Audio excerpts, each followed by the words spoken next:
सीधा cameraman zoom in करके poster पर निगाह डालिए। पांडव कुमार को गोली क्यों मारी, क्या कसूर था?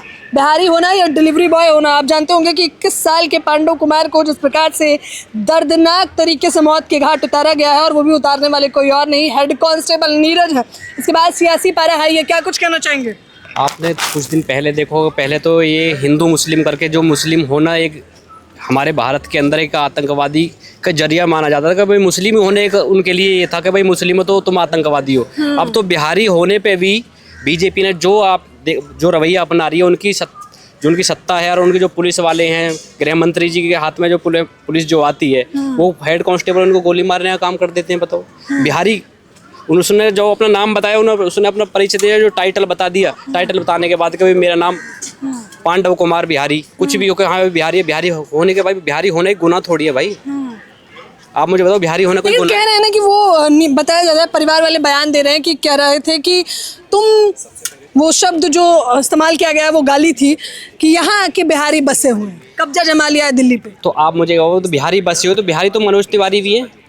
मनोज तिवारी भी ये बोलते हैं कि बिहारी एक आतंकवादी होती है। मनोज तिवारी ने भी ऐसे शब्द बोले हैं। मनोज तिवारी भी ये बोलते हैं बिहारी आतंकवादी होती है। बिहारी आतंकवादी कैसे हो जाएंगे भाई? बिहारी, तू खुद बिहारी, तुझे एक सांसद बना रखा है, सत्ताधारी पार्टी ने तुझे एक सांसद चुन के पब्लिक ने बना रखा है। उसमें भी उतने ही बिहार के लोग हैं, उतने मेरे बिहार के भाई बहन हैं जिन्होंने तुझे चुन के संसद भवन में भेजा है। सबसे बड़ी पंचायत जो संसद भवन कहती है, उसमें तुझे चुन के भेजा है भाई। इन्हीं भाइयों ने तो भेजा है, उनका छोटे भाई हैं मेरे साथ। क्या नाम है आपका? चंदन मैम। चंदन, क्या कहना चाहेंगे? मैम बहुत गलत हुआ मेरे भाई के साथ। बाकी अभी तक कोई मदद नहीं हो रहा है दिल्ली सरकार से। सीएम मैम मिली, लेकिन सिर्फ जो कहते हैं मैम आश्वासन दे के, उसके अलावा कोई काम नहीं किया। मुआवजा देने की भी बात कही जा रही है, अब तक कुछ मुआवजा आप लोगों तक? उस टाइम तो कोई हमें ऐसा बताया नहीं गया था जब भैया गए थे। तो सरकार की तरफ से, मतलब मैं पूछ रही हूँ कि कुछ आर्थिक मदद आप लोगों को मिली है, पैसे की? मैम सिर्फ बिहार सरकार से अनाउंसमेंट हुआ कि 8 लाख देंगे, बाकी यहाँ की सरकार से कुछ नहीं मदद मिला। नीरज जो हेड कांस्टेबल था, अब तक कहा जा रहा है कि गिरफ्तारी भी हो गई, लेकिन यकीन नहीं है, आप लोग कह रहे हैं? मैम हमें ना ऐसा कोई प्रूफ मिला, ना कोई वीडियो मिली, बस मीडिया के थ्रू हमें पता चला कि वो गिरफ्तार हुआ, बाकी और कुछ नहीं पता उसके बारे में हमें। जो आपके भाई थे जिनकी उम्र 21 वर्ष थी, वो जोमेटो डिलीवरी बॉय का काम करते थे? हाँ जी मैम। कितने समय से कर रहे थे? मैम वो 2-3 कम से कम मैम 18 के एज के बाद वो ना वही डिलीवरी का ही काम कर रहा था। महज 18 साल की उम्र में? घर में खाने वाले कितने लोग हैं? मैम एक तो उसकी मम्मी, एक पापा है। पापा के भी तबीयत अब खराब रहता है, अब तो उनके पापा भी ना के बराबर ही काम पे जाते हैं। और उसकी एक बहन की बेटी है जो पांडव के घर पे रहती, क्योंकि उसकी बहन की भी गांव में हत्या कर दी गई थी। इस चक्कर में तो उसके घर पर भी मैम एक छोटा भाई है जो जिसको टीबी हो रखा है, तो वो भी कुछ काम के लायक नहीं है। तो इकलौता ही था काम करने वाला पांडव। आप लोग लगातार मैं देख रही हूँ, चाहे वो कांग्रेस के प्रदर्शन में हो या आम आदमी पार्टी प्रदर्शन कर रही हो, आप शामिल हो रहे हैं। क्या लगता है, न्याय मिलेगा? अब तक न्याय की कहीं से कहीं तक खटखट सुनाई दी? मैम ऐसा कोई हमें उम्मीद नहीं मिला कि कोई न्याय मिलेगी। हम मैम आज 8वां दिन है लगभग, कोई हमें ऐसा नहीं मिला कि हाँ हमें न्याय मिल सकती है। जब पांडव कुमार को कैसे, मतलब नीरज जो हेड कांस्टेबल थे, कैसे टारगेट किया, क्या कुछ कहा उससे? मैम रात को करीब 1:50 के बाद ना भाई के घर से निकले थे जाफरपुर कला में, राउता मोड़। तो मैम जस्ट रूम से, जहाँ रूम है वहाँ से 100 मीटर आगे गया मेन रोड पे।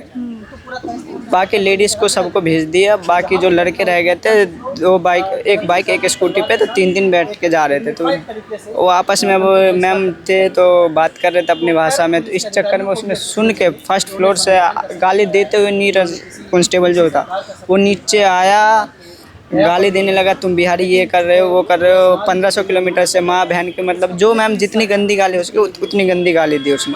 उसके बाद उसने गन निकाल के सीधा मैम जो मेरे बड़े पापा का लड़का थे उसके ऊपर उसने दिखाई। तो जो आगे वाला था उसने तो स्कूटी में मान लो 100 मीटर आगे भगा लिया। तो वो कांस्टेबल था, तो पीछे जो मेरे भाई थे ना पांडव और किशन और एक दीपक, तीनों एक बाइक पे बैठे थे। उसको मैम सामने से कहा के गोली मार के, और उसके बाद बकायदा मैम ये कह रहा है कि एक तो मर गया, दूसरा मर जाएगा, इसको लेके जा, नहीं तो एक गोली में दोनों का काम तमाम हो जाएगा। उससे पहले उसने बोला था कि हम मतलब मैं यहाँ 20 साल से नौकरी कर रहा हूँ, मैंने आज तक 2 गज ज़मीन नहीं ली। यहाँ बिहारी आके अपना घर बना रहे हैं, बस गए हैं, गंद मचा रहे हैं, ये सब इन्होंने। बाकी गाली देते हुए वो लहराता हुआ कट्टा गया ऊपर बैग लेके और अपनी गाड़ी से भाग गया।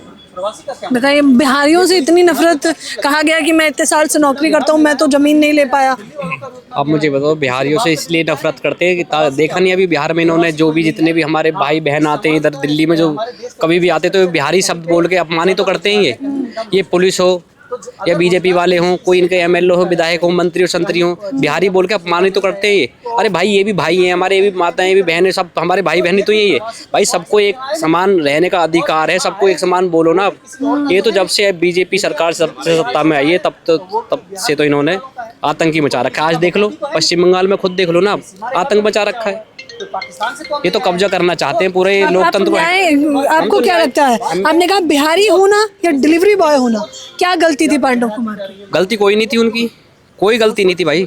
मैं तो उनके लिए एक मांग के लिए ये आया हूँ। सबसे पहली मांग तो मैं ये मानना चाहता हूँ, सबसे पहले तो उन्हें घर में एक नौकरी मिलनी चाहिए, सरकारी नौकरी मिलनी चाहिए। जो हम अपनी मांग लेके आए, सरकारी नौकरी मिलनी चाहिए।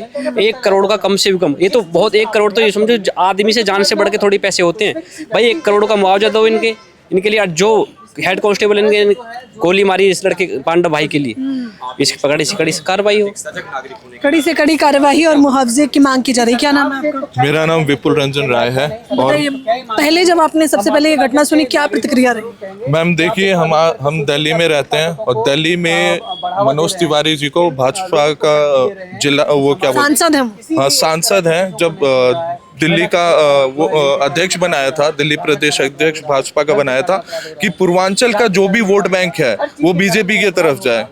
जब इलेक्शन आता है तो हम पूर्वांचली भाई बहन हो जाते हैं और जब इलेक्शन खत्म होता है तो हम ओनली बिहारी के नाम से जाने जाते हैं।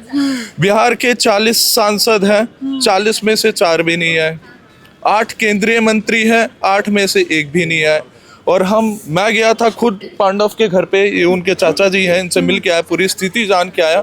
बहुत ही परिवार के ऊपर दुखों का पहाड़ टूट रखा है, जिसको हम लोग फील नहीं कर सकते, जो कि ये फील कर रहे हैं।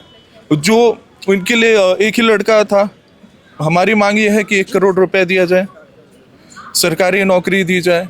बिहार से इतनी नफरत क्यों? वोट बैंक लेने के लिए तो मोदी जी न जाने क्या क्या कहते हैं, गाने तक सुना देते हैं गा के। आपको वही बात बताता हूँ, अभी बिहार में चुनाव था तो मनोज तिवारी जी ने गाना गाया था कि हाँ हम बिहारी हैं जी, बड़े स्वाभिमानी हैं जी, आर्यवत्स की कहानी है जी। मैं मनोज तिवारी जी से आपके माध्यम से पूछना चाहता हूँ, कहाँ गया भाई आपका स्वाभिमान?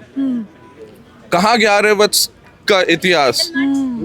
जब आप पांडव के घर पे आके गए और सब चीज़ मुंह पे बोल के गए, लेकिन अभी तक अगर भाजपा की गवर्नमेंट चाहे, क्योंकि सत्ता में वो है, एक सिग्नेचर से पांडव को न्याय मिल जाएगा। लेकिन हमें दुख की बात यह है कि भारतीय जनता पार्टी की सरकार दिल्ली में है और रेखा गुप्ता जी ने अभी तक इस मुद्दे पे कुछ बोला तक नहीं है। अभी कुछ दिन पहले एक घर में एसी फट गया, उसमें से 8 लोगों की मौत हो गई। संवेदना है क्योंकि वो भी भारतीय थे, लेकिन उसके बारे में फेसबुक और ट्विटर पे ट्वीट डाल दिया गया कि ऐसी दुर्घटना हो गई। लेकिन क्या पांडव सिटीजन ऑफ इंडियन नहीं था? मनोज तिवारी तो गए थे, हमदर्दी भी जता रहे थे, भावुक भी हो रहे थे, हमने तो देखा। मैडम, वो भावुक हमदर्दी जो जताना है, सभी अपनी पार्टी को डिफेंड कर रहे हैं और कुछ भी नहीं है, ये अपनी राजनीति सेक रहे हैं। अगर वो चाहे तो आपको मैं बताना चाहूंगा, उसी उत्तम नगर में तरुण वाला केस हुआ था। तरुण वाले केस में 3 दिन के अंदर डेमोलेशन हो गया था, क्योंकि वहां पे भारतीय जनता पार्टी को हिंदू मुस्लिम करा के वोट बैंक अपना बनाना था। और यहाँ पे मारने वाला भी सनातनी और मरने वाला भी सनातनी है। तो ये देख रहे हैं कि इसमें हमारा वोट बैंक बनेगा नहीं, इनको मरने दो, हमें तो अपनी राजनीति चमकानी है। उसी उत्तम नगर में तरुण का जो मसला होता है तो हिंदू मुसलमान की राजनीतिक रोटियां सेकती है बीजेपी, लेकिन अब इसमें कोई राजनीतिक रोटी नहीं है, इसलिए मसला शांत है। तरुण के बाद अब ये जो पांडव का मामला निकल कर सामने आया, उनके चाचा जी हैं, क्या कहना चाहिए? सर, हम लोग का मांग है, निस्सहाय व्यक्ति है, कोई कमाने वाला है नहीं खुद स्वयं, उसके नतनी 4-5 साल का है, उसकी मम्मी का भी 4 साल 5 साल पहले ससुराल वाले ने मार दिया, उसको भी वही पाल रखा है, पालता है नाना नानी मामू। तो जो बड़ा था पांडव कुमार, उसको तो मारिए दिया गोली। एक छोटा वाला है टीबी पेशेंट, कोई कमाने वाला नहीं है। हम लोग को 3 मांग है सर। एक तो 1 करोड़ मुआवजा मिले, एक बच्चे का नौकरी, उसके बाद जो है जो व्यक्ति गोली मारा है उसको जो है फांसी का सजा मिलना चाहिए। मुख्यतः 3 मांगों के साथ 1 करोड़ का मुआवजा दिया जाना चाहिए, एक सरकारी नौकरी, और नीरज ने जो घटना की है, जो हेड कांस्टेबल है, उन्हें फांसी की मांग। अभी एक कैंडलों के माध्यम से देख सकते हैं कि ये लोग सवाल कर रहे हैं, न्याय मांग रहे हैं और कह रहे हैं कि आखिरकार पांडव कुमार से, जो कि बिहारी लड़का था, उससे इतनी नफरत क्यों? इकलौता कमाने वाला था, परिवार का दुख आपने सुना ही। मैं चाहूँगी कि आप लोग भी मुझे अपनी राय जरूर दें। कैमरामैन नावेद के साथ ज्योति यादव, द बहुजन मीडिया।